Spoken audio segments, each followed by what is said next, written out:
Okay, then if everyone's ready, then shall we begin? Sir, with your permission? Yeah, okay.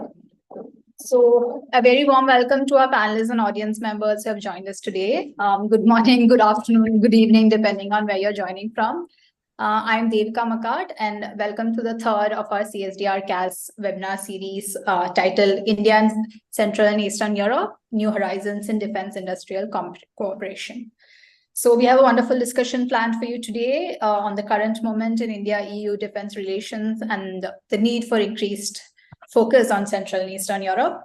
So our session today will be chaired by Lieutenant General D.S. Huda. He is retired as the Army Commander of Northern Command in 2016 and is currently one of India's foremost commentators on India's national security.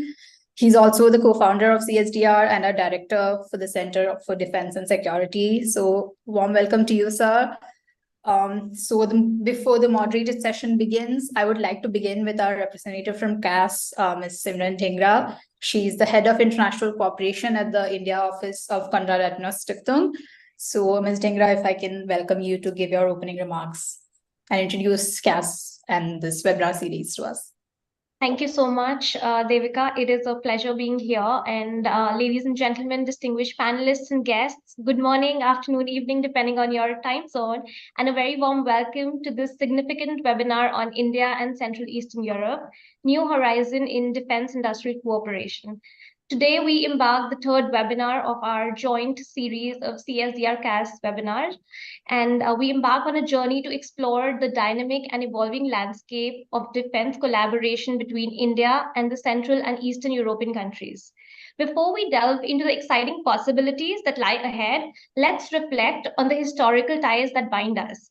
During the Cold War years, our nations shared not only political, economic, and cultural connections, but also vital military partnerships. India's role as CEE's leading trade partner in developing world by the 1980s underscored the strength of our relationship. This association including academic ties, with CEE universities excelling in Indology. However, after the fall of the Berlin Wall, our interactions gradually waned. One of the key aspects of our defense landscape that merits attention is the overdependence on Russia. According to SIPRI, between 2017 and 2021, India held the title of world's largest arms importer with a significant portion of its imports originating from Russia. However, recent developments show that India is diversifying its military suppliers, reducing its reliance on Russian armaments. In the wake of the Ukraine conflict, the nations of the Central and Eastern Europe have demonstrated a heightened awareness of the security challenges posed by Russia.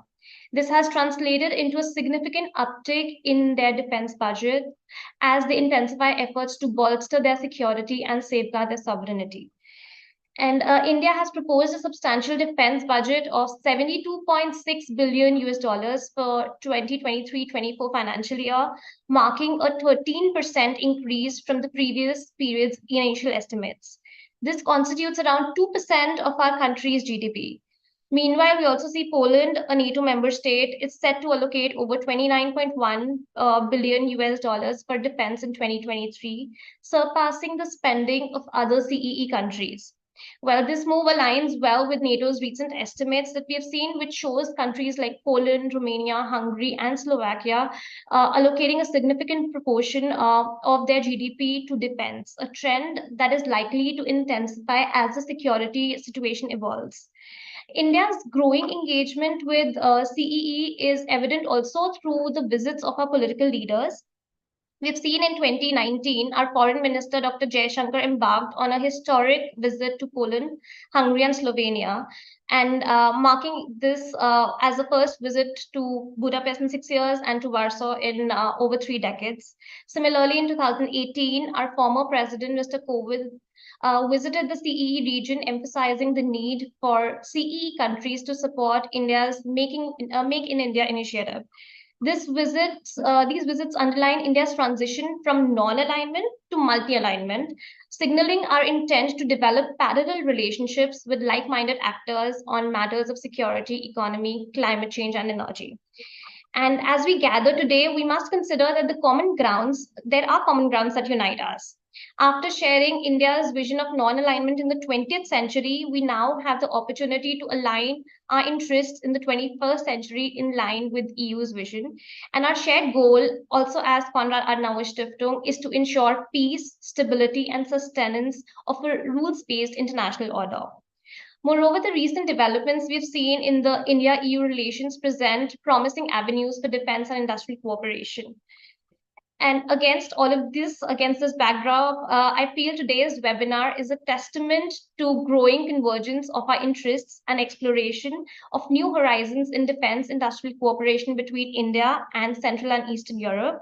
And now, without further ado, I know we have a stellar panel here. I would like to hand it over back to the stellar panel of intellects who will guide us through this enlightening and enriching discussion. Thank you so much. Thank you so much, Ms. Dhingra. So now, without further ado, I cede the floor to General Huda, who will introduce our expert panel and take over the discussion from here.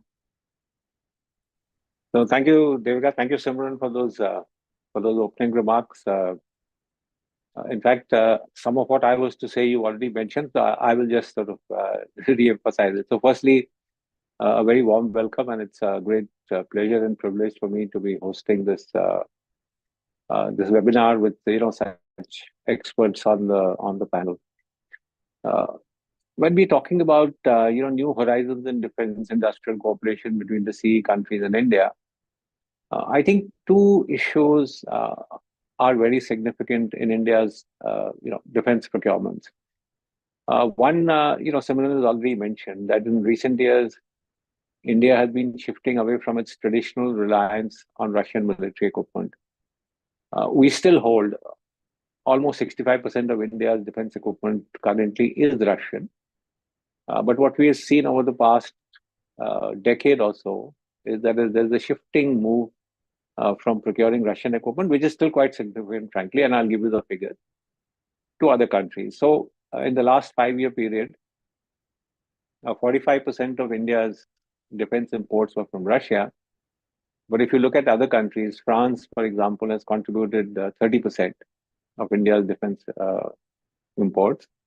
The US, about 11% from almost zero at the turn of the century, is now 11% and is likely to grow.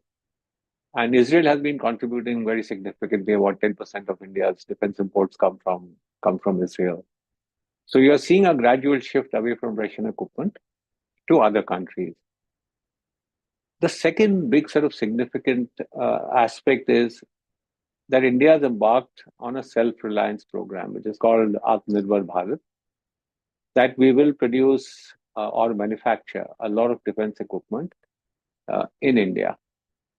And that, I think, for countries who are seeking opportunities in the defense sector in India, need to be sort of conscious that the manufacturing will shift, not major equipment for now. Some of that will still, aircraft, etc., reliance will be there. But India, then I think Jan Sanjay Verma will talk more about it, that there are items that now are mandated to be produced or made only in India. So with this background, what are the opportunities and what are the challenges also for the three countries? And I'll just flag some of them, and I'm sure in your remarks you're going to talk more about them. So let me talk about opportunities. As I said, India is looking not only to diversify from Russian equipment in the short to mid-term, but also looking, because we have very large, significant Russian equipment, looking for sub-assemblies and spares that are in very short supply due to the war in Ukraine. So the spares that used to come, the sub-assemblies that used to come for our equipment from Russia, that has got sort of adversely impacted. And so there are CE countries who have excellent knowledge of Russian equipment because they've also held that equipment in the past. And so could they sort of step in to assist India in getting its spares and sub-assemblies? The other thing that has happened with Russia is that, the Western sanctions that have got imposed on many of the Russian companies will impact future arms deliveries. And there is going to be a void. So a lot of the equipment that we were planning to purchase, for example, from Russia, helicopters, aircraft, some submarines, equipment for ships, etc. There is going to be a void that needs to be filled up. The second thing about which we are not absolutely sure right now is how long will this Israel-Hamas conflict carry on? Will it spill over? Will it be long term? And will that impact supplies from Russia, from Israel? Because as I said, Israel is also supplying almost 10% in the last 5 years of India's defense requirements have come from Israel. So what I'm trying to say is that there could be a void in the midterm, and that void needs to be filled up. And so can the CE countries come in and fill up that void? Because you have countries like the Czech Republic, Poland, Bulgaria, Slovakia, Hungary, that have a reasonably well-developed industrial base, and they could step in to assist in manufacturing defense equipment in India as part of India's Atmanirbhar program. So the capacity exists. What are the challenges? And I think I'll just flag 3 sort of challenges which I think are important. So much of what the CE exports in terms of defense equipment is currently going to Ukraine. And as Simran mentioned, most of these countries have also sort of upped their defense budget and are trying to, get more and more defense equipment into their militaries. So much of the expansion that is happening, and we are seeing that now in the CE countries in defense industry, is going towards meeting either their own national requirements or is going towards the Ukraine war. So is there a challenge here? Would there be sufficient capacity, at least in the short to mid-term, to meet what are Indian defense requirements? Or will the priority still be towards Ukraine and towards, filling up their own national requirements? So that's, I think, one challenge. And, Patrick could sort of come in on that and say whether capacities exist, because Indian defense requirement is actually huge. The second challenge is there scope for transiting to high-tech products? Because right now, a lot of what is being manufactured in the CE countries is sort of conventional equipment. Is there a transition to high technology defense industry that could also meet, what the Indian requirements are? And the final challenge, I think, is there sufficient knowledge in the CE countries of the Indian defense requirements, of the procurement processes in India? This can sometimes be fairly daunting and challenging. And, I'll ask Jan Sanjay Verma to come in on that. Because in the absence of what the Indian defense ecosystem is, trying to get a breakthrough in the Indian defense industry, frankly, is not easy. So there needs to be greater knowledge, about what the requirements are and what the processes that are followed in India. So with this, I just like to sort of introduce our 3 excellent speakers. We have Dr. Sanjay Verma, whose last appointment was Director General Weapons and Equipment at Army Headquarters, and where he steered the procurement of weapons for the Indian Army. And he was in this appointment for almost 4 years. So he has a very, very deep knowledge of what the processes are and what the requirements of the Indian Army. And he's now, after his retirement, has been taken on as a consultant with the DRDO, which is our R&D, defense R&D organization. Then we have Dr. Swasti Rao, who's an associate fellow at the Europe and Eurasia Center at the IDSA, which is our premier Indian defense think tank under the Ministry of Defense. And her ongoing research revolves around theme of conflicts in Europe and Europe's Indo-Pacific outreach. So welcome, Dr. Rao. And then we have Mr. Patrick Kugiel. He's an analyst in the Asia Pacific program, and his research at the Polish Institute of International Affairs focuses on South Asia, as well as the development cooperation policy of Poland and the EU. And he's absolutely no stranger to India. He's authored a book called India Soft Power, a new foreign policy strategy. And he's also been at the JNU. So Welcome to all three of you, and we'll go in that order, starting with General Verma, then Dr. Rao, and then Patrick. 5 to 7 minutes for your opening remarks. Thereafter, we can have a little internal discussion and then open it up for question and answers from the external audience if there are any. So, Sanjay, the floor is all yours. Good afternoon, and thank you very much, sir. Good afternoon, ladies and gentlemen. A pleasure to be here and participating in this interesting topic. I think it is, the timing of this topic is very relevant. General Huda spoke about, that there is a shift taking place from our traditional defense relationship with Russia, and now we are shifting. Yes, definitely we are shifting, and the shift is happening because of very many reasons. Of course, driven first and foremost by the Atmanirbhar initiative, which we started in 2020, and further reinforced by events which are unfolding now in terms of the Russia-Ukraine conflict, and now what is happening with Israel and Hamas, the impact on the traditional supply chain for the platforms and the defense equipment to India need a relook.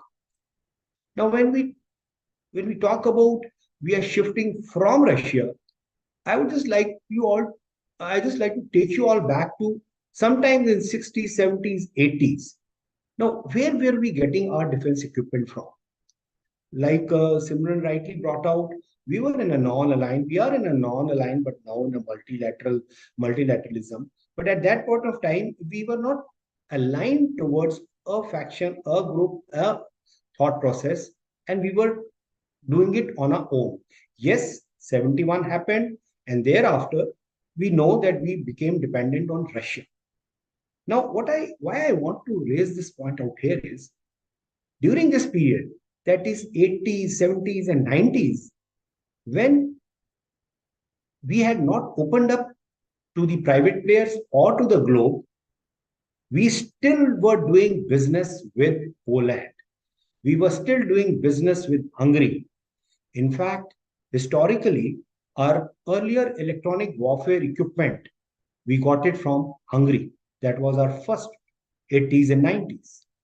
Our A-vehicle platform, that is armored fighting vehicle platforms, were based out of Russia, but their ecosystem was spread all over these East European countries, which is known to everyone, be it Slovak, be it Poland, Czech, and so on. Another major source of procurement of our heavy vehicles, Tatra, which we used, I still remember using this during the brass tacks and all. It is a formidable vehicle, and we are totally dependent on these countries for such platforms. Gradually, as we got into 2000 and 2002 onwards, when we opened up private industry, we got into other markets like the US, the Israel, the Germany, the France, and so on. So, point which I want to bring out, yes, we were doing business with East European, and we were selecting technologies, we were selecting platforms which were important for us, and which these countries had formidable know-how, knowledge, and technical supremacy. So we went on what is good for us and useful. Coming on today, what has happened is the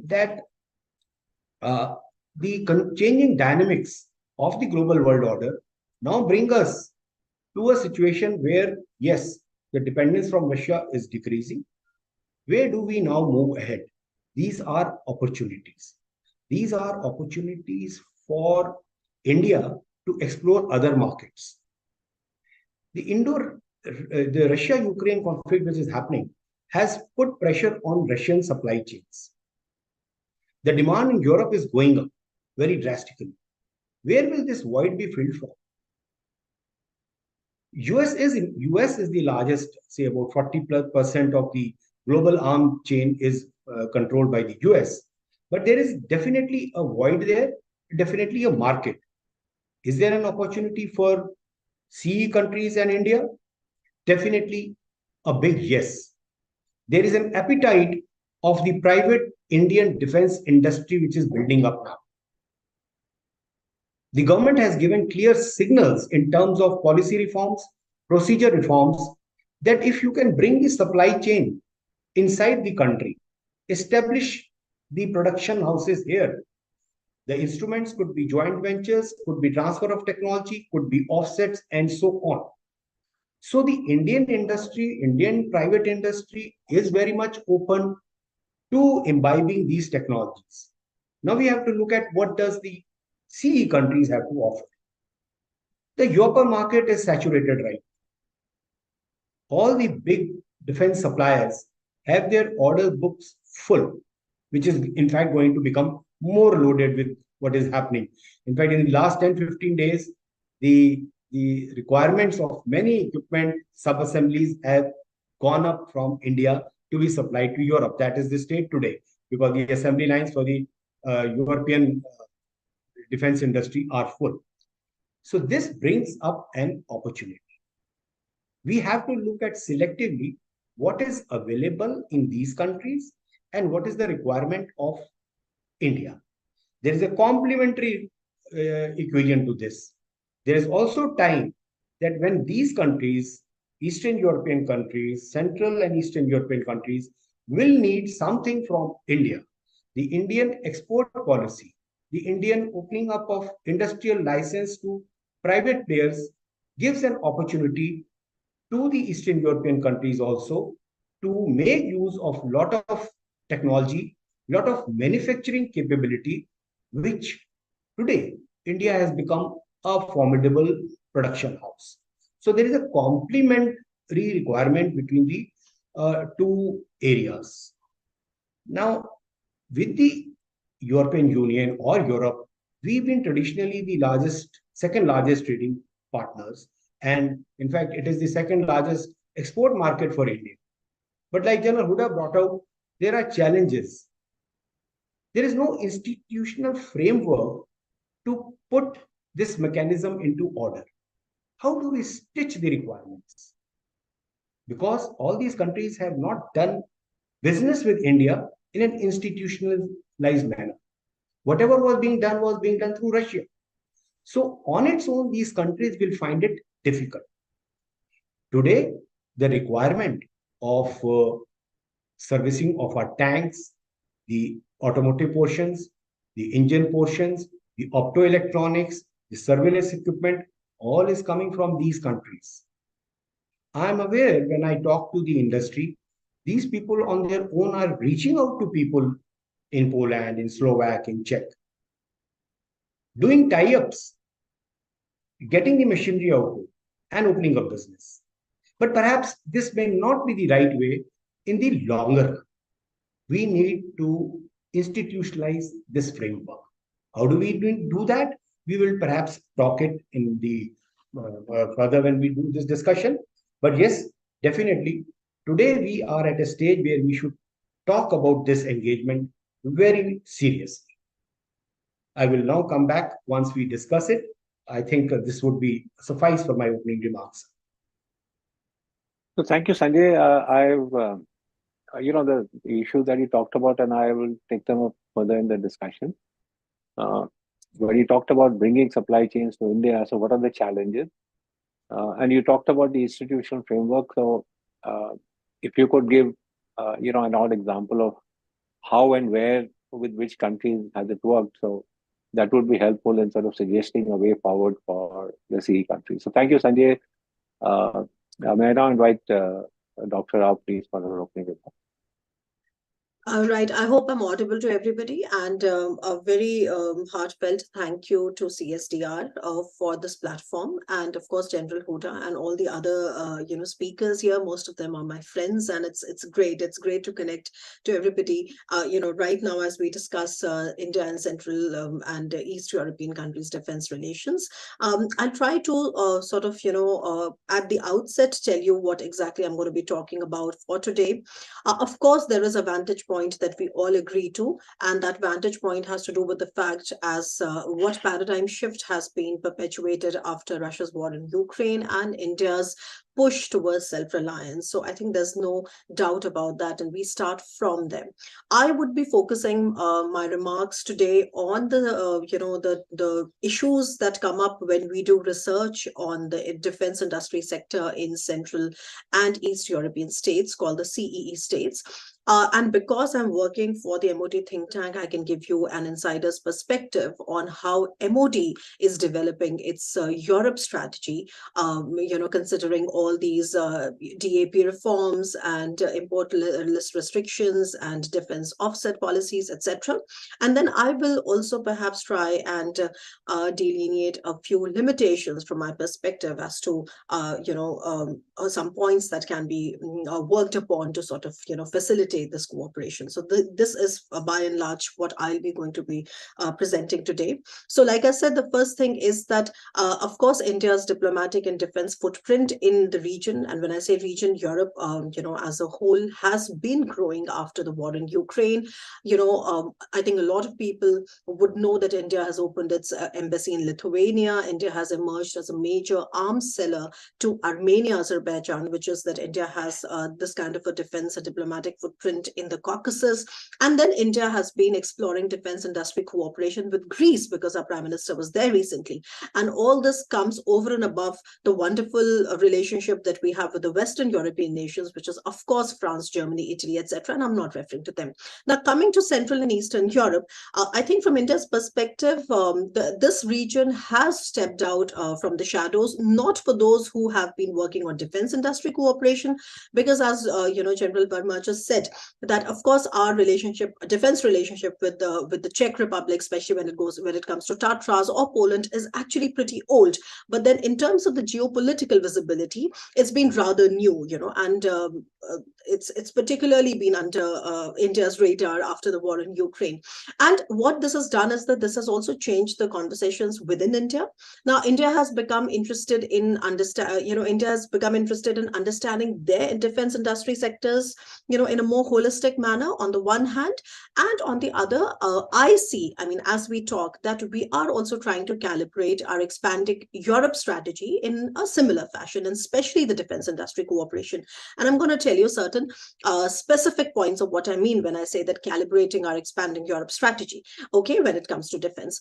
So I'm going to be telling you, all of that. Now, when we come to CEE, and I would leave Poland to be discussed by Patrick, so I would refer, to my research on the defense industrial world in Czech Republic, for instance. And I think not just Czech Republic, but if you look at the CEE states, I think for years, the most popular piece of research was always Dr. Ian Anthony's book, right, where he talked about the future of defense industries in Central and Eastern Europe. And this had come right after the Cold War. And it really told and kind of researched in great detail about how, the defense industries have developed and what were their problems, etc. But of course, a lot of water has flown under the bridge since then. In the recent past, and in my work, I've been seeing that I think there was more interest in studying the barriers, the opportunities, how do they enhance competitiveness and cooperation, not just across the European defense industry on the one hand, but also with other players across the globe, and which of course means India, because both Czech Republic and Poland are extremely important for India. Now, in this regard, one really valuable piece of research that has come up has been from the European Defense Agency called the EDA, which periodically undertakes, I think, perhaps the most detailed study of how to enhance the defense industry in Europe. So right now, I'm only referring to how the defense industry in Europe should be enhanced, and then I'll be bringing in the Indian factor. So I wanted to clarify that here. And if you look at the research which has been undertaken by the European Defense Agency, usually they have taken about 10, 11 countries. I think it's a very famous study. Maybe there are panelists here who have already taken a look at it. So this EDA-MS, which is the EDA participating member states, they cover Czech Republic, they cover Poland, they cover the Baltics, etc., Slovakia, all of them are there. And just talking about Czech Republic, of course, given its small size, as General Verma also mentioned, I think Czech Republic has been having a relatively strong arms industry. One of the problems that I have identified with them is that the Czech Republic should have a more defined national strategy for the development of their defense industry. And they did come up with something in 2019, which is a 2019 MOD strategy document. And it did mention a few pillars, and I mean, to be exact, 3 pillars for a more responsible approach to state defense.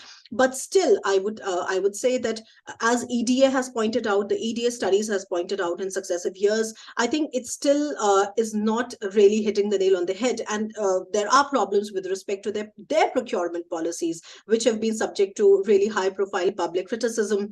In the entire periods of 2000s, the Czech MOD was criticized for opaque procurement processes, poor communications, etc. And they give a lot of examples about the JAS-39 Gripen or the Panther fighting vehicles, etc. Now, of course, they have come a long way from there, and the National Armaments Office, which is the NUV, has been restructured in, I think, a few years ago, or maybe a decade ago, now, and they have a new MOD procurement and acquisition section, which has been established. So with this, actually, they have come to better defined defense industrial capabilities. And I will tell a few. Of course, the major ones, everybody knows that, they have the Tatras, the L-39 jet trainers, I think the light attack aircrafts, and I'm sure the people from the army would have a better overview of this. But I would mention, because I think General Huda, if I remember correctly, did mention as to what about the niche areas. And I think Czech Republic, I found Czech Republic to be interesting because they really have some capabilities in the niche areas as well, apart from the major areas of aerospace, land vehicles, etc. And these niche areas are the capabilities in CBRN, which is chemical, biological, radiological, and nuclear warfare. Similarly, they have a lot of capabilities, and they have, a long range, a huge range of capabilities for synthetic environments and military training. They have capabilities for space, capabilities for demilitarization, advanced materials, and lasers. So they do have some barriers and obstacles, of course, both internal and external. But having said that, they are working on better bilateral business partnership, better G2G partnerships with different emerging markets. Definitely India is one of them. And they are also working on joint regional programs, such as the Visegrad Group, etc. Now, just leaving it there and coming to the more interesting part, because as I said, I would let Patrick tell you more about Poland. And I would now turn to what I have been referring to as this important approach within the MOD. And if you give me a couple of minutes, I'll tell you briefly what it is, and maybe we can take it up later. The Ministry of Defense here in India has been working on expanding our defense diplomacy through our defense wings, and we have been trying to optimize defense. And this is a real-time study. I'm a part of it, and I will only share things of which that I can share. I cannot share all the details, but the thing is that we have been trying in a very extensive study to improve our defense diplomacy all over the world, and particularly for Europe. And that is the area that I work on, and I can tell you something about. And through different concerted efforts with the defense wings, we have been trying to optimize them. And in that optimization, we are taking a very serious view of how the favorable, how to make the security environment more favorable, what are the geopolitical obstacles out there, etc. And particularly with respect to Central and East, European countries, I can definitely say that Poland is definitely under a lot of attention from India. And not just that, what we do with Europe on the whole, and there are a lot of Central and Eastern European countries that figure in that study, which is that we basically have tried to, sort of describe India's future vision and priorities for how our defense diplomacy should work in those countries based on 8 parameters: from strategic importance for India, scope of promotion for defense exports. That's the second. The third is need for sustenance of current inventory towards operations preparedness. The fourth is the need to train together.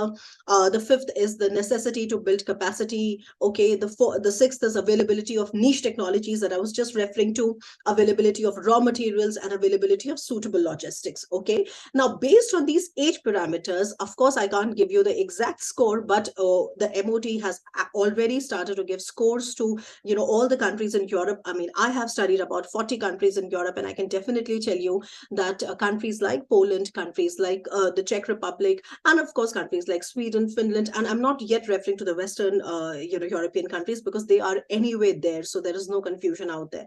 But I think there is a lot of, I mean, there's not so much research available on the CEE countries, so I'm referring to CEE again and again.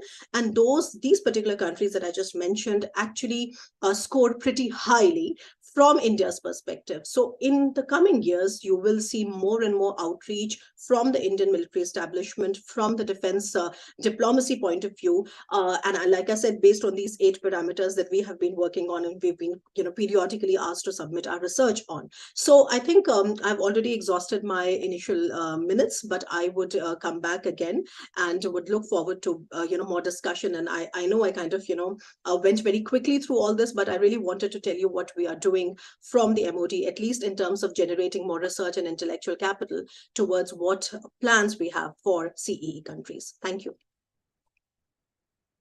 So thank you very much, Dr. Swasti. That was very, very interesting, and particularly, the MED's approach towards Europe and how it sort of fits in within the overall outreach and defense diplomacy.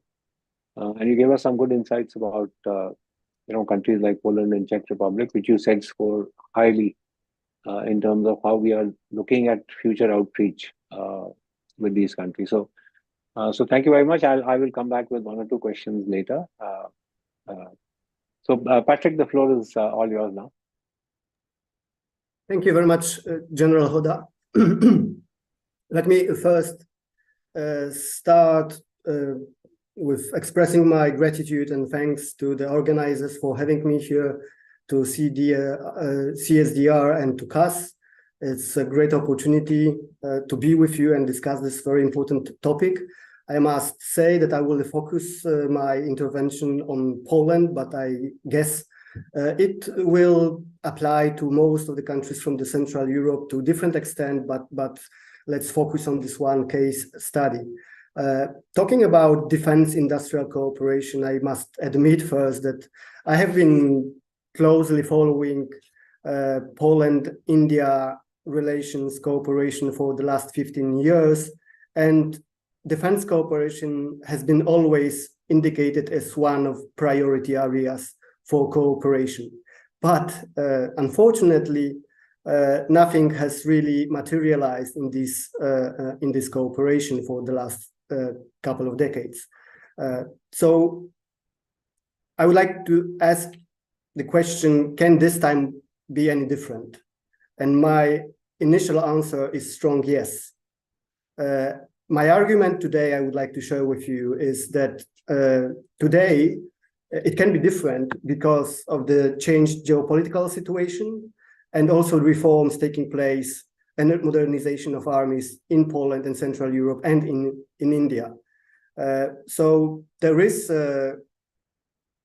great scope for closer cooperation in 3 critical sectors, I assume, that are very important from the Indian point of view. First of all, in the modernization and servicing of the post-Soviet equipment that is still held by India.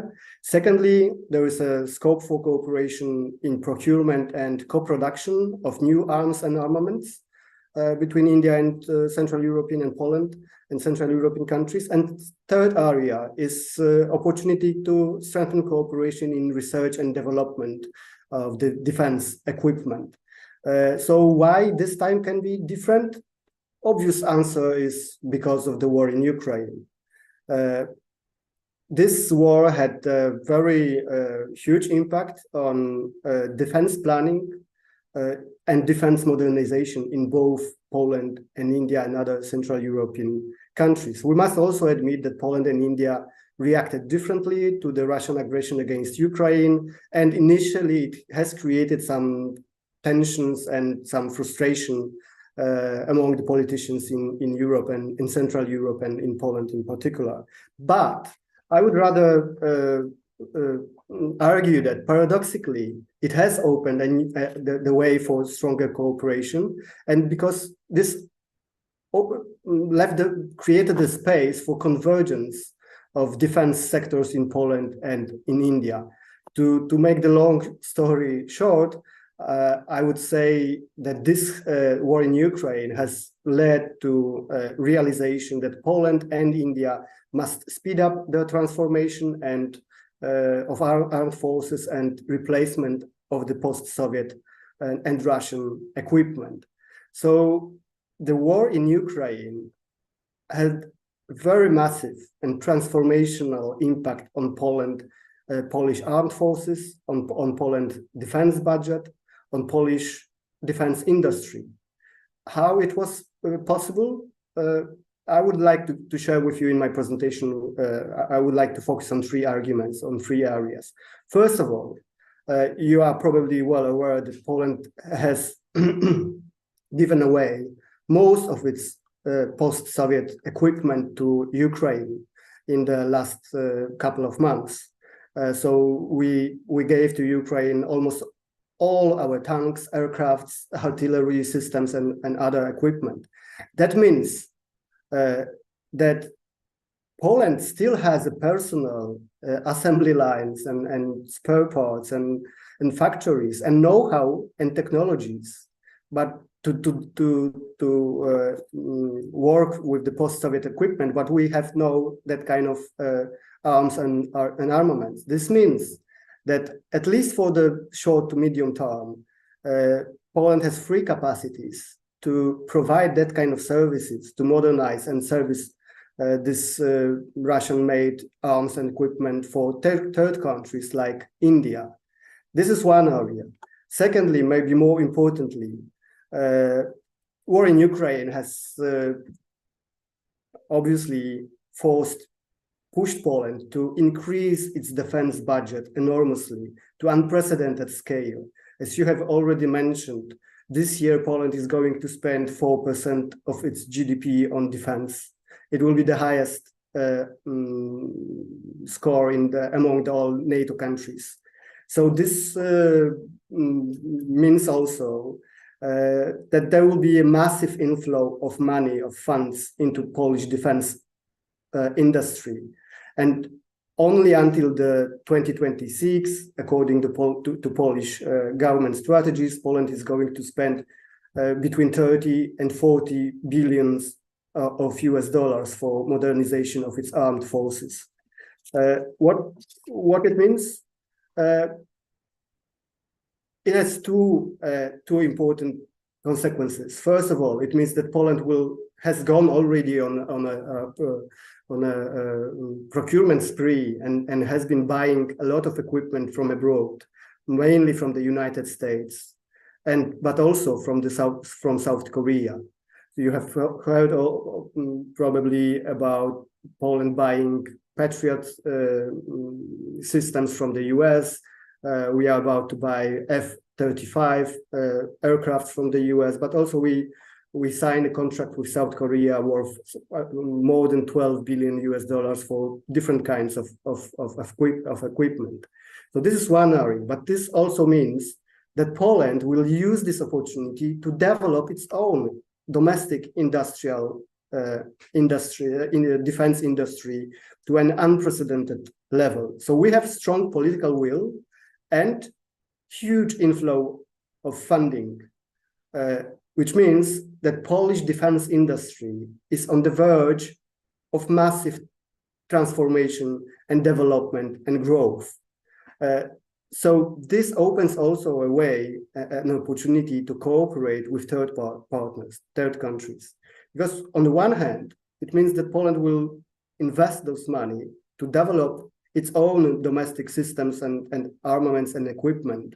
And we can invest more in already existing systems, like you might have heard about the Krab self-propelled howitzer, 155 millimeters. Or we are developing our Borsuk infantry fighting vehicle, amphibious vehicle. And we have also quite vibrant private sector with WB Electronics, which has sold already some drones to India in recent years. And they have also very advanced technologies. So it means that we have already some capacity, some products that can be sold off the shelf to India, or maybe we can discuss a co-production of parts of these armaments in India. But as I said, and this is the third area for cooperation, despite this massive inflow of money and political will and prioritization of defense development, Poland has not enough technological know-how and expertise to develop its domestic systems independently in all areas. So therefore, Poland is also open to new engagements, to new cooperation with third partners in research and development. And one example you can refer to is Polish cooperation with the South Korea as part of this great deal for procurement of South Korean defense equipment. Part of this will be produced in Poland and modernized, and new technological cooperation is foreseen as part of the project of the cooperation between those two governments. So it brings me to the final conclusion that both Poland and India needs new and modern systems and technologies in defense sector, and therefore they can join forces in the long term to develop, to co-develop new systems, new technologies, and enter into this long-term cooperation in the future. We need more dialogue, we need more joint ventures. I think I probably exhausted my time, so I will probably not spend more of your time explaining, referring to some obstacles and constraints that has already been mentioned by previous speakers, but I'm open to your questions and comments, and I hope I will be able to give more insight in the following time. Thank you.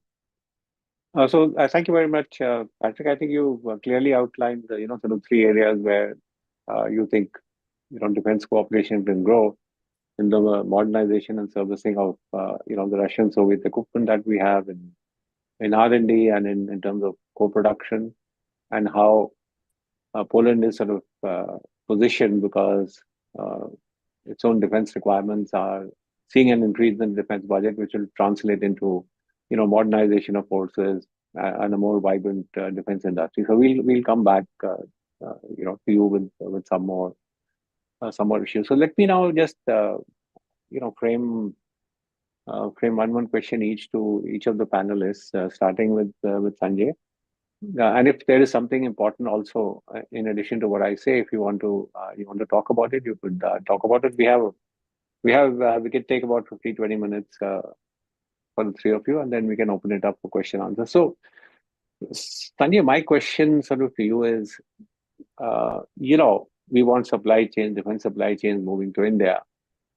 And you mentioned about institutional frameworks that need to be put in place.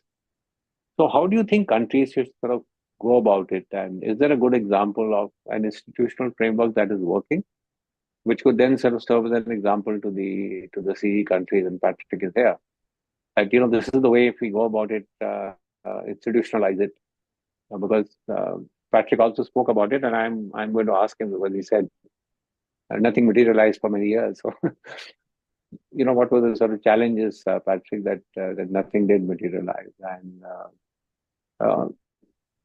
Swasti, I want to ask you after we finish with Sanjay, is since you're working closely with the MOD, how has this Ukraine war sort of impacted on the thinking in the MOD? And so, what sort of change, and how are they looking at it, particularly when you're talking of cooperation with Europe, and in specific if we have with the CE country?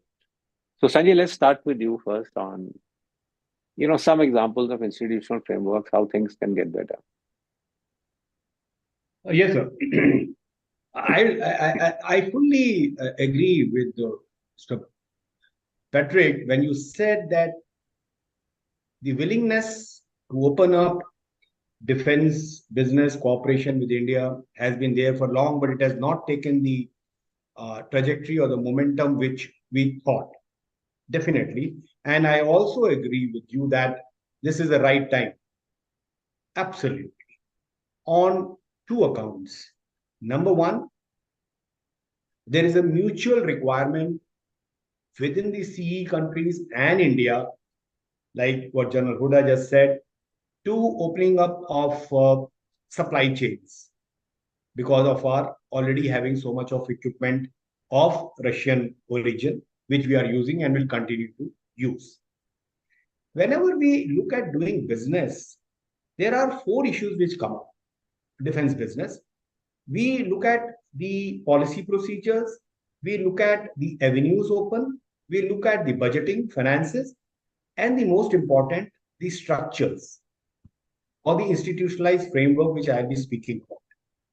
If we look at avenues, everyone has clearly spelled out what are the avenues of cooperation, right from the armored fighting vehicle to aeronautics, to automotive engineering, to heavy engineering. And I would also focus on one more strong point, which is there in almost all countries, whether you talk about Hungary, Romania, Bulgaria, Estonia, the cyber security and the digital technology supremacy which these countries have. There is a lot of scope of cooperation there. So that is another avenue.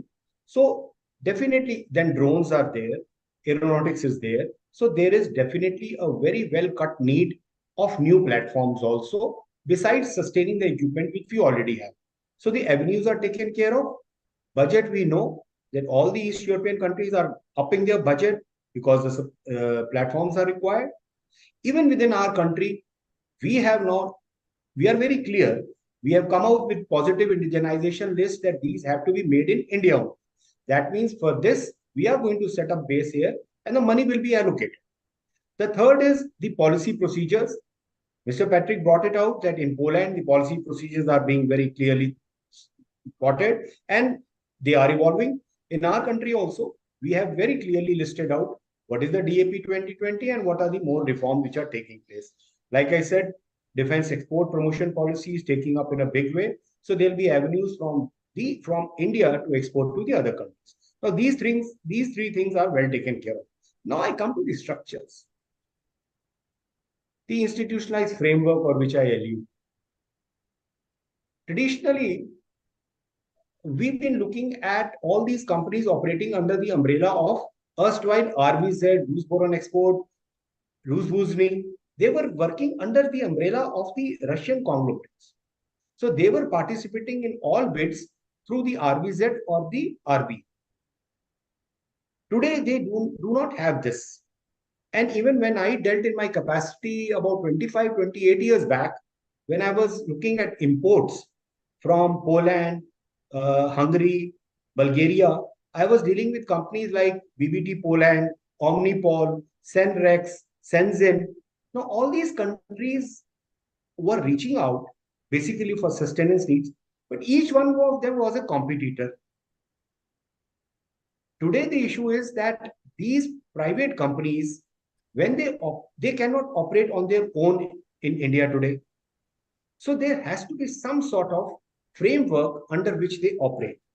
So answering your question straight, sir, there may be a case in point, like how Russia was operating all these years by having the RBZ or RB, and they were Rusvuzhny export.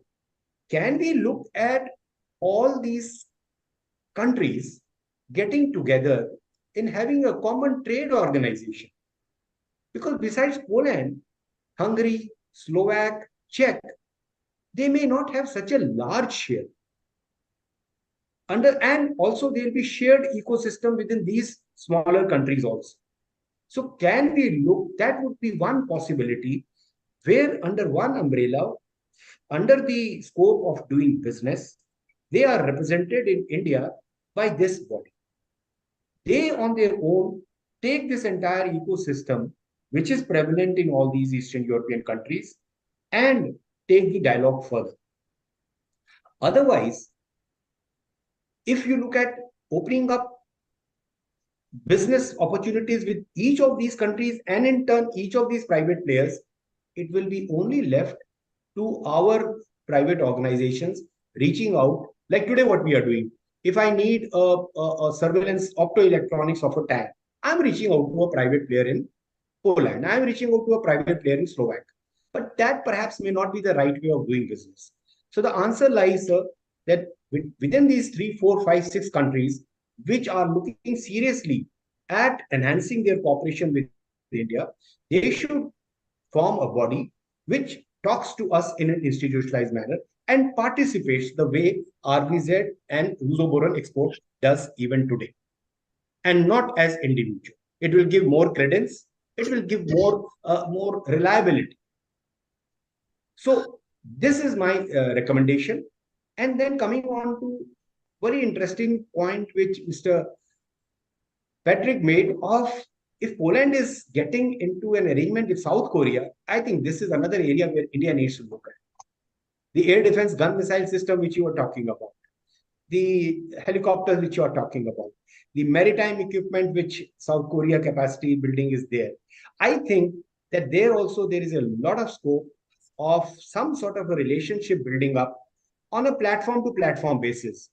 While my previous discussion, when I was telling about a common body which operates, they can look at supply chain also. But when you are talking about platform to platform, say a submarine, say a future ready combat vehicle, say an AD missile system, air defense gun missile system, then countries like Poland, countries like South Korea and India can come together. What are the areas of cooperation? R&D is there.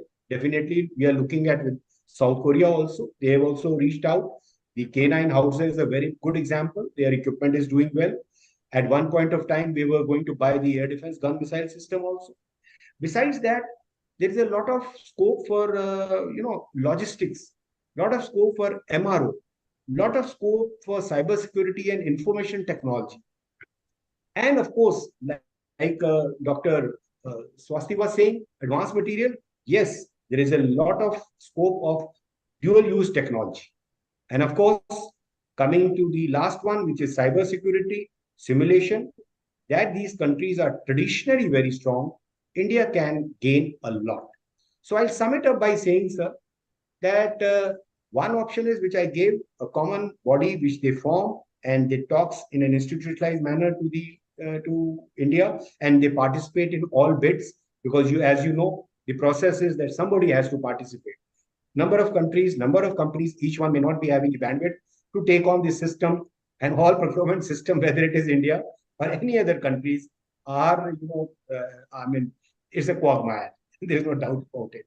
So okay, thanks, Sanjay. That sort of a solution may work out. Another option is to come into Society of Indian Defense Manufacture. That also perhaps we could look at. Okay.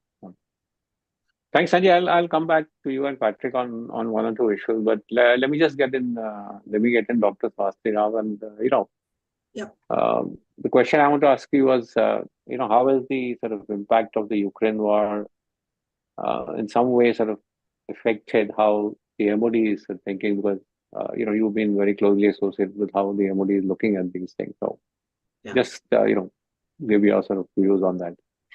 So very quickly, General Hooda, I mean, I'll answer the question you asked me, and then I'll also make a few comments which I feel that I could not make, and they're very relevant to the ongoing conversation. So the first thing is, how was the MOD perceiving? So, well, of course, there is no denying the fact that the geopolitics of not just Europe, but also, the world is really upended in many, many ways after what has happened in Ukraine and the manner in which it has happened in Ukraine. And I think you really rightly pointed out the issue of not just India's diversifying away from Russia, but also the issue of the spare parts and the maintenance and all those components. And we don't really yet right now know how far the Western sanctions are going to impact, those kind of things. So in long story short, I think in my opinion, what I have been perceiving is that the very fact that the MOD is extremely serious about optimizing its defense diplomacy, restructuring its defense diplomacy in Europe is a clear reflection of how the changing or how the war in Ukraine has changed, or sort of demanded the MOD to sort of look at its defense diplomacy in Europe in a new light and in a new perspective. And what makes me happy as a researcher is that it's not just completely dependent upon extremely technical things, but a larger geopolitical vision of where things are going, and where that is where the inputs sought from academics like us and researchers, full-time researchers like us, become so important. So I already mentioned all those parameters that have been put into place, and then we are sort of judging each European country according to that parameter as to how important that European country is likely to be in India for the foreseeable future. And I already mentioned the 8 parameters, which are very important.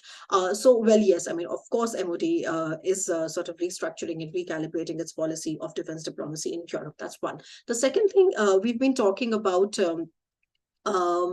institutional frameworks, and how do you get to more tangible defense cooperation according to the DAP reforms, right? The DAP 16 and 2016 and 20 reforms. So one of the things that caught my attention, which was quite interesting because it's not really a very formal thing usually to talk about, was that especially when we are discussing the route to indigenization, because I mean, everybody here, I suppose, is obviously familiar with the focus on indigenization that is there in India's new defense policies, right? I mean, we want to make in India, etc.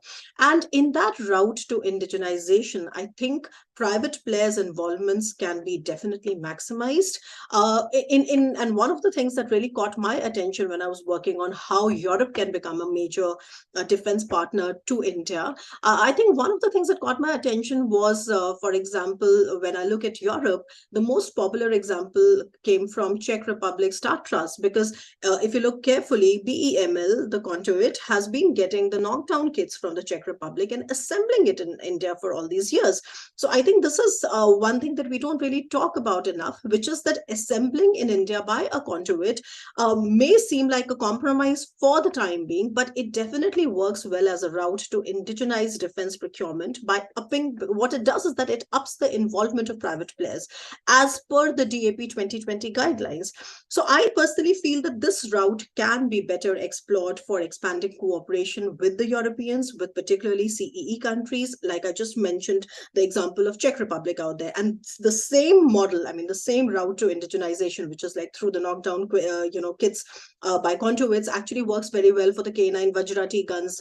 General Verma mentioned that. It also works very well for the M777 howitzers from the US, etc. So that was the second thing. And just lastly, with respect to more institutional reach outs, I think in 2019, if I'm not wrong, it could be 2020, but definitely it is before the war in Ukraine, India already set up a mechanism to have a dialogue with the V4, which is the Visegrad 4. And the Visegrad 4 is a group of 4 Central European states. It has Czech Republic and Poland and Hungary and Slovakia. So from India's perspective, because it has both, Czech Republic and Poland, which right now in Central Europe are the most important defense partners for India, I think we can sort of work on that institutional framework as well. I have not really looked at the development that has happened ever since 2019 on what, I mean, India and the V4, what really happened, but there is a certain mechanism that exists. And if you go into the details of that mechanism, they do talk about not just, politics, international relations, etc., but they do definitely talk about how can you improve defense ties. So those were my 2 cents on, what we were discussing. Thank you.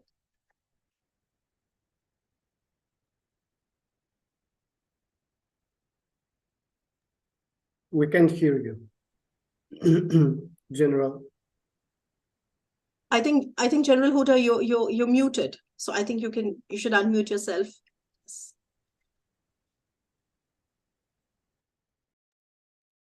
Okay, sorry, I was not able to. Some problem with pressing the unmute button. So, Patrick, I want to ask you some two questions, and one second part will also be directed at Jan Sanjay. My question to you is, what I raised the issue of capacity. Would there be capacity, for example, to be able to supply to Indian defense requirements? Because you are obviously supplying to Ukraine, a lot of equipment you've already given, so some maintenance support will also be going to them. Plus the fact that you're going to build up your own defense industry. Will there be sufficient capacity? And this is not only for Poland, but for most of the CE countries. So would there be sort of capacities to be able to meet, at least in the short term, the Indian requirement?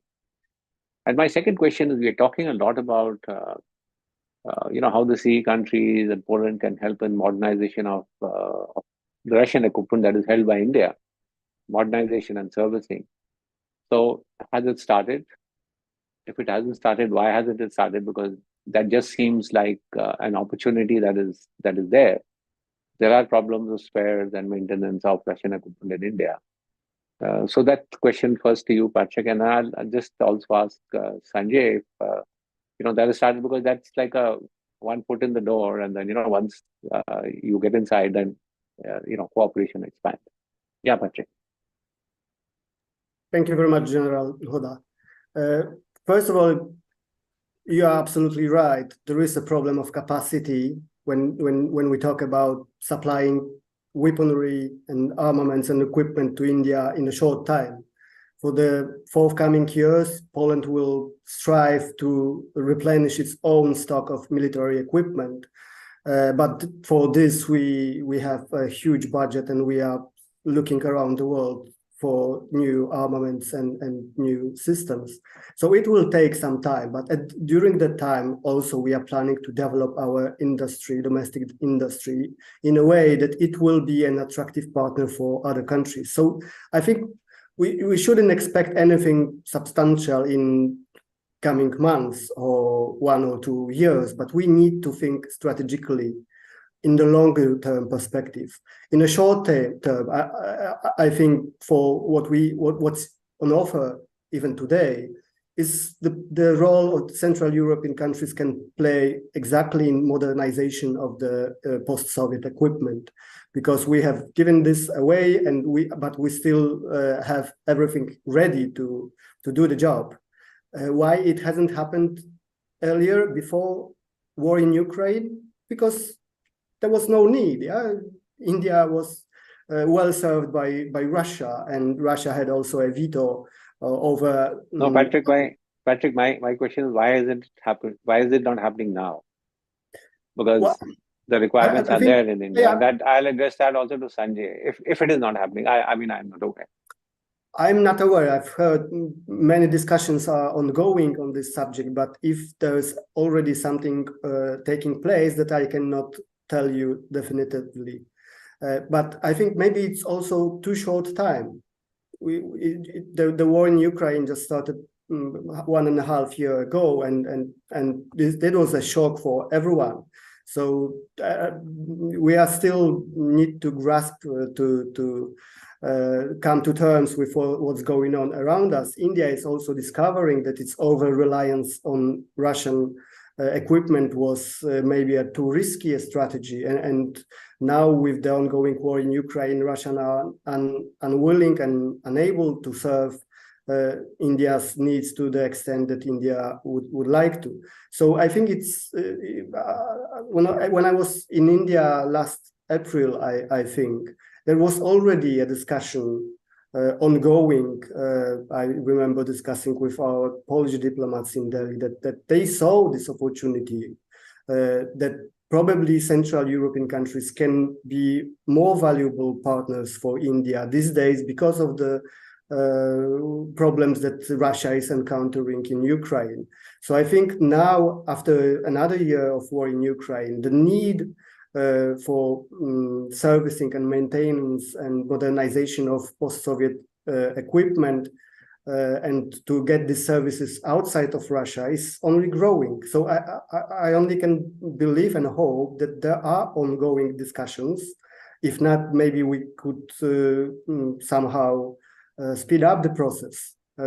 So I think it's doable. There are expertise, there are capabilities in Central European countries, there are needs in India.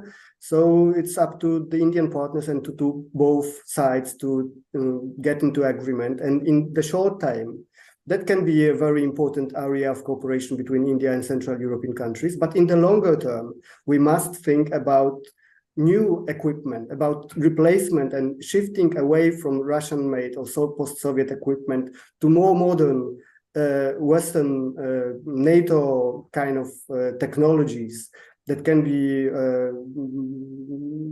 battle tested and sometimes better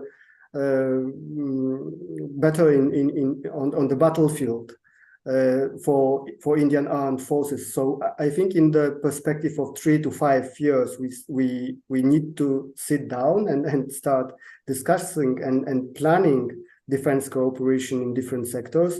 Why it hadn't happened yet, I think we must admit for the last 1 or 2 decades, there was the industry, defense industry in Central Europe was too weak. It was underfunded. It was undergoing restructurization. There was no mutual political will in both Central Europe and in India to get into this kind of deliberations. We had some very problematic contract that were an issue in bilateral cooperation. You remember the Bumar contract that the Polish company failed to deliver the supplies bought by India. So there were some difficulties in the past. We dragged down the relationship.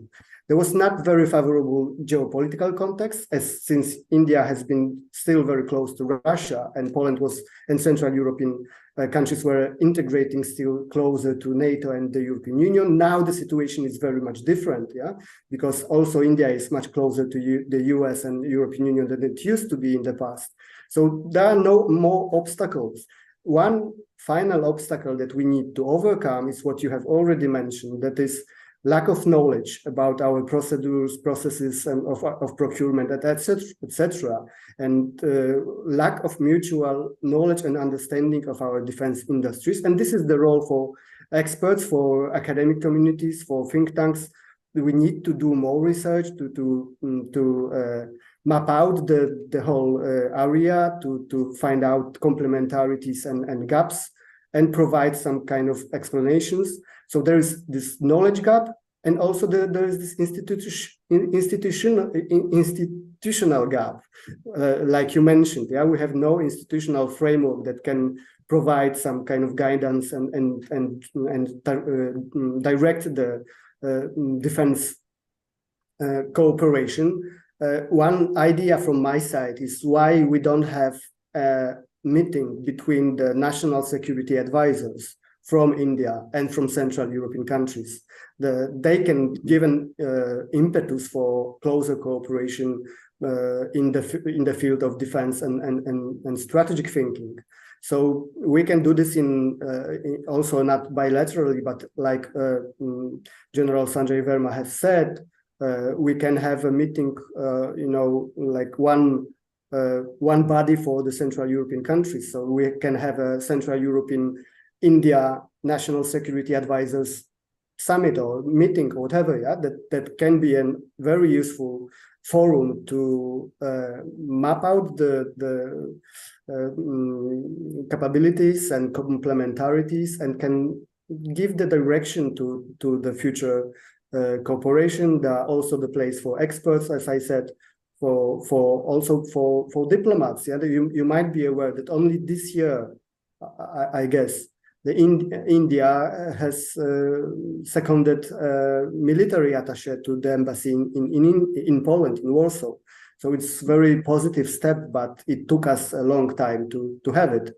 So I think we need both from our region and from India. We need to dedicate more attention to this area, and there is a great scope and opportunity for improvement. But it will take time. We need to be patient, but we need to be precise and dedicated. And I think it will be beneficial to all sides. Thanks, Patrick. These were very sort of useful comments. I know within the Indian military also there is, having seen the Russian equipment performance in the Ukraine war, there is a lot of thinking about it. But Patrick, just on a more sort of practical note, I mean, the massive amounts of Russian military equipment that is there in the Indian military is not going to be very, sort of quick to replace. So I think that is also one thing that we just need to keep in mind. Yeah, Sanjay. So I just this whole thing of modernization, spares, sub-assemblies coming from Central European countries. So where are we sort of at that? Because to me, I mean, I'm outside the whole procurement system, but to me that seems like a sort of low-hanging fruit. Yes, sir. I think very pertinent point which you are making. We all should be concerned that how are we going to sustain our equipment, Russian equipment. In fact, the Russian-Ukraine conflict has come as a catalyst to whatever actions we had initiated in 2020 to give a flip to our indigenization initiative. Why didn't we look at manufacturing and assembly all these components which we were importing for years? We were not doing that. So the first time when we started looking at that the supply chains are fragile, it will create problems in our security environment. We went into not only publishing positive indigenization list for platforms, but also for all these spares, all these assemblies, sub-assemblies. So there is a MOD Srijan portal, Srijan, S-R-I-J. Now this portal lists out assemblies of T-72, T-90, and what Dr. Swasti was mentioning about Tatra. All these assemblies have been listed out there, whether it is a preheater, whether it is a gyro, whether it is a side gearbox, whether it is a preheater, all these assemblies are listed. And there is also a timeline given to that after this, these assemblies, sub-assemblies will not be permitted to be imported. Who are importing these? One is the heavy vehicle factories, be it Medak, be it Chennai, they are using it. The Mebel is using it. Also certain ordnance, the ordnance setup within the EME and the ordnance is also looking at imports. So now a clear line has been given that after this will not be imported. As a result of which, what has happened? A lot of private players have come in and opened shop. And we are in process. What are the challenges in that? The challenge is that each one of the player is coming on its own, aligning with somebody in the country. The challenges are the certification, the DGQA, quality assurance. Because earlier, all these had the OEM certification. But today, when they are making it in India, there will be some certification required. So they have to go through that process. The second is the visibility into the numbers. Earlier, what we were doing, we were just importing. Okay, this year we are going to import X numbers. But when somebody has to set up a shop here and build up an industry, he has to know, he has to have a visibility into the next 5 to 10 years. What will be the requirement? So both the certification and the requirement of numbers will enable the private players to build up their capacity and set up shop. To answer the question or the concern what Dr. Swasti had and also you, a lot of good work is being done by people who have established setups out here and are producing the prototypes, giving up for certification to the heavy vehicle factory Audi, the Medak, HAL, Bemel. All these people are giving, but they have to go through the cycle of certification and prototype validation. And Mr. Patrick, so is there partnership? Is there partnership with the say East European countries in this? So that was the sort of question. So there is no partnership with the country. The partnership is of the private player. That's why I said if there is yes. So private player tomorrow, I mean, what is his credibility? How long is he going to survive in that country also? What is his financial viability? So today it's a somebody reaches out from there, somebody reaching from here and working out to give the number which is spelled out in this Srijan portal. If there is an institutionalized framework, what will happen is the long-term requirement may perhaps be spelled out. The certification process may become easier. And a lot of people are also looking at setting up plants in the defense industrial corridor. They are opening it up. And yes, he had a very valid point. I have gone through the pain and pangs of the contracts which Mr. Patrick was mentioning about with the BVT Poland, the ARV ZT3 and all. Yes, let's leave that behind us. But now the coming times should be more promising. Okay, so let me just, Swasti, did you want to say something? Otherwise, I'll just take questions for the last 10 minutes or so. Okay, so I just wanted to quickly say that on the one hand, I of course, agree to what Patrick said about a lack of, research capital, intellectual capital. Honestly, Central and East European countries in Europe, have never really figured into the strategic imagination of India in a big way. So that really is the crux of the matter. I mean, they're not France, they are not Germany now. Of course, they are not known. They're not even Italy. So it is a process that has begun at the right time. And I think we have to be patient with it, number one. Number two, so that's one. The other thing is that we must remember that from India's perspective, we are also, when I said about the MOD's wish and research on bettering its defense diplomacy out there in that region, one of the major dimensions out there is also to assess the viability of those countries as a potential market for India's exports. Okay, so I think that is one thing that we have not really touched upon in today's presentation or today's discussion, but I think that remains a very, very key priority for India. So it's not just going to be buying more weapons from there, but also entering into an ecosystem where we are able to joint produce or sell weapons out there. So that is something that we must keep in mind. And on the third hand, well, I think when I talk to Europeans, I do get a lot of feedback about how our own MOD procedures sometimes can be very difficult, especially when it comes to how we float our request, the RFPs, etc. And I'm sure Lieutenant General Verma or you yourself may be better positioned to say that. But I think as a researcher, what I can tell you is that I think everybody needs to change in tune with the times. So there is an awareness for that there, and the times are right. But I think we must just be realistic in assessing how far can we go, and that's the fact that we have just started. So yeah, that's what I wanted to say. Thanks, Sakti. So I have 8-9 questions. I think some of those we've already covered, so I won't take them. But I'll take 2 to first. Patrick, to you.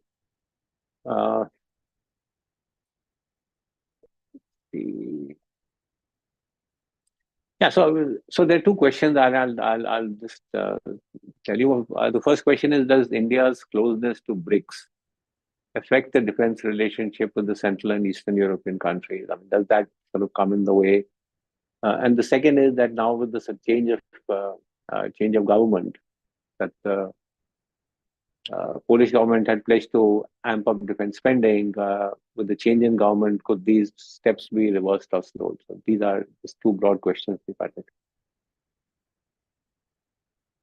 Thank you very much. First, does India's membership in the BRICS affect somehow perception of India and prospects for cooperation in defense sector? My answer is no, because at the same time, India is part of Quad, India is getting closer to the US, and this is what really matters. India has been always close to Russia. It is shifting away from Russia, also in the defense sector. So I think we shouldn't bother too much about India's membership in the BRICS as a constraint or whatever. Yeah?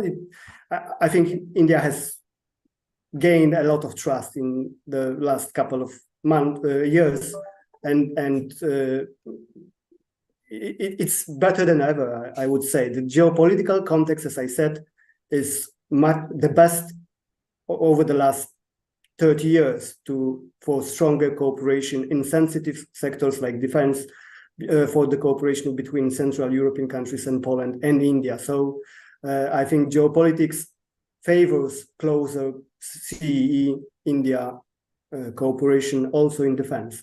Secondly, the impact of the change of government in Poland on defense spending or defense planning, I think there will be not much change.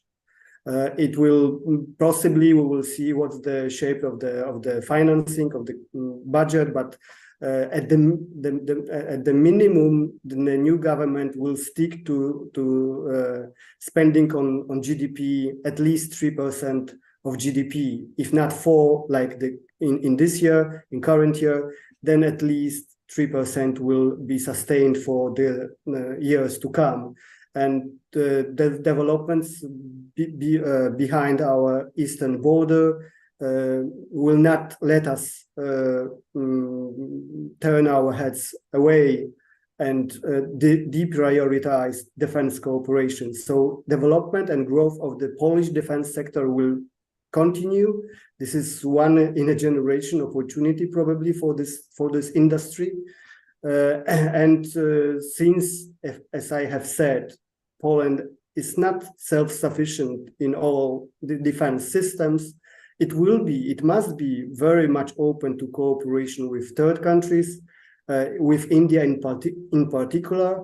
And if only India had good quality, advanced technologically defense equipment like South Korea has, then I wouldn't see any reason why Poland wouldn't be interested in buying weapons from India.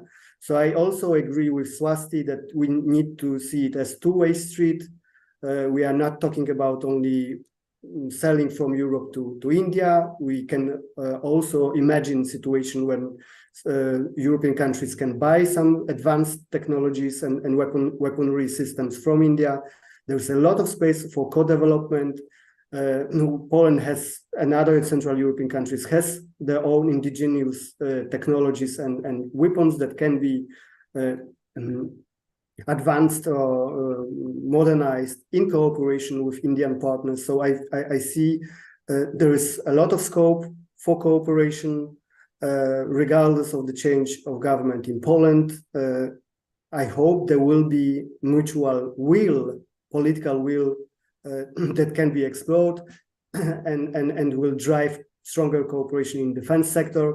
One last sentence, as you were talking about V4 as a possible platform for cooperation of the group of Central European countries with India. I would also draw your attention to other multilateral platforms in Central Europe, like the Bucharest 9. This is a platform in the Central European Union, in Central Europe, consisting 9 member states, focused on security and on strategic cooperation. So also that could be a possible counterpart for any cooperation in defense sector with India, or possibly for the meeting of the national security advisors of Bucharest 9 and India. There are many avenues. What I wanted to say, there are many avenues at bilateral and multilateral level how India and Central European countries can take things forward. Thank you very much, Patrick. There was also one question on defense exports, Indian defense exports to the CE countries, and I think Patrick has already covered it. So I'll just take 2 more questions. So one is for Dr. Rao.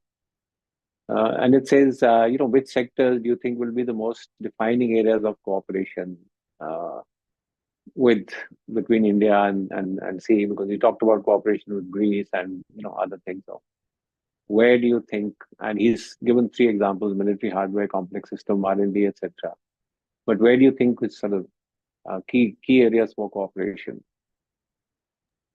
Right. So, if you want the official MOD answer to that, well, the thing is that, like I said, that we are definitely looking at expanding our own sort of exports as well. On the one hand, on the other hand, let me reiterate the fact that India, we are going to be talking about the exchanging of ships and all that, and it's not really fresh in my mind. As to, I did a presentation on India-Greece defense cooperation some months ago, but it's not really fresh in my mind, so maybe I can take it up later. But what I can tell you is that when India is looking at Central and East European countries, I think one of the key areas that we are looking at is the critical and raw earth materials. And if you closely follow what has been happening in the geopolitical realities lately, you will see that just as Europe is de-risking from China, there are particularly two areas where Europe has coordinated this de-risking along with the United States. And these two areas, the one is semiconductors and the other is critical and rare earths. And if you remember, recently Europe, and when I say Europe, the European Union organized its first critical and rare earth, meeting. It's called the Critical Rare Earth Summit or something, where India was also an invitee. So when you understand this development in light of India's focus on developing defense ties with those countries in Europe that also have critical and rare earth, etc., in both ways, right? I mean, having the reserves of such elements and also willing to become that chain in in their production, not production, it's called in their extraction, right, which is completely dominated by China right now. So then you will get a sense of what I'm trying to hint at, and India's forays into Central and East European countries is going to really follow the 8 strategic dimensions that I mentioned. And particularly with your question on what really is going to be the focus of Greece and India relations, I mean, I'm not really right now able to recall, but then you can always get back on my email, and perhaps I can just go and look into my presentation, which is a very lengthy presentation where I discussed what are the problems in the Greece and India defense industrial sectors and how we can sort of bridge that gap. So maybe I can give you more accurate answers, but right now it's not really coming in my mind. Thanks, Sophie. Thanks. So now there are some questions. I think most of them have got covered on opportunities that exist, and does India-US defense ties favor India's relations with CE nations? I think that's also been answered. There's a question on India's Indo-Pacific strategy, but I don't think that's sort of relevant today. But let me come with, I know Devika has jumped in, it's 4:59. But let me, one last question to Jan Sanjay Verma. It's really not connected directly with this topic, but I think because there are people, and this question is often asked. So the question is that, the INSAS rifle that we produce was not on par. So can we expect indigenous weapons to be as effective as foreign weapons? I know this is not directly related to this, but I think these are questions in people's minds. So if you could briefly, Sanjay, in a minute or so, because I think these are things that need to be addressed. Yeah. You're right, sir. I think yes, like Dr. Swasti brought out and Mr. Patrick also, we missed out talking about the very aggressive push being given to exports from India of products. Now, if our own product is not to the mark or meeting the requirements of the Indian Army, how do we expect that to be exported? But sir, a lot has happened in the past few years. We are past the INSAS days. And now the challenge to the private industry, to the DRDO, to the PSUs is to produce quality products. And as and when they are trial and evaluated, even if the Indian Army does not buy it, there is some certification given by the services that yes, this product meets or has the benchmark equivalent to these weapons or these platforms. So that sort of a standard is being enforced now, that it is not anything which you produce will pass muster. So that is one level. Second is that it is not necessary that we look at export of platforms or weapons. There is a big market which has been already there, Thales, Airbus, Boeing, Lockheed Martin. There are so much of small components which are being made from India, and you will be intrigued to know that these components go and get fitted into the platforms which we are buying back from them. So there is a lot of market for those assemblies and sub-assemblies which we have a capability of producing good drone components, Airbus air components, and so on. And the issue with Poland will remain that if we have to, or the Eastern European countries, if we are looking at an export. Now, as of now, we are looking at manufacturing in our country of what we were importing.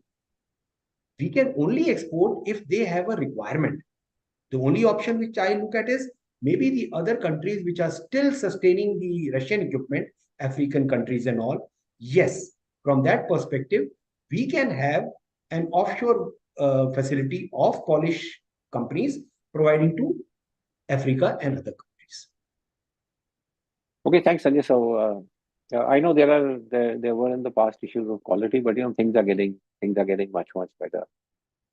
So let me sort of end here. I think everything that had to be said has been said by the panelists. Thank you all. I mean, your remarks were absolutely outstanding, and it was a great sort of pleasure for me to chair this session. I think clearly the opportunities are there. Nobody is doubting it. The geopolitical climate is favorable. India is looking more closely at Europe and at Central and Eastern European countries. As everybody has brought out, I think if we can put in place some institutional frameworks, and some excellent suggestions have also come out of that, what kind of sort of frameworks can we put in place? Then I just see greater engagement that will happen between. So thank you, Sanjay, thank you, Patrick, thank you, Swasti, very much. Thank you all for being here. Yeah, Devika, now it's over to you. Thank you, sir. Thank you to all our panelists. I know we've gone slightly over time, but I just want to wrap up by thanking all of you for joining us. And of course, to our attendees also. I thought it was a very wonderful discussion. It was very comprehensive. We got insights on the thinking in the MOD, as well as the military's procurement and R&D circles. And of course, from Poland, which is a very important rising partner in the field. And we have spoken about avenues, including track 1 and 2, which could potentially facilitate this defense relationship. So thank you all for joining. Thanks to the audience for the timely and interesting questions. I also extend our thank you to CAS for organizing this webinar series during such a critical juncture, as everybody mentioned, in India-Europe relations. A special thank you to Lieutenant General Hooda for an expertly moderated discussion, as always. Once again, thank you for joining us. Hope you have a good day, depending on what time it is there. So thank you all. Thank you very much. Right, thank you very much. Thank you very much. Thank you All so the best. much. Goodbye. Bye-bye. Thank you. Pleasure being.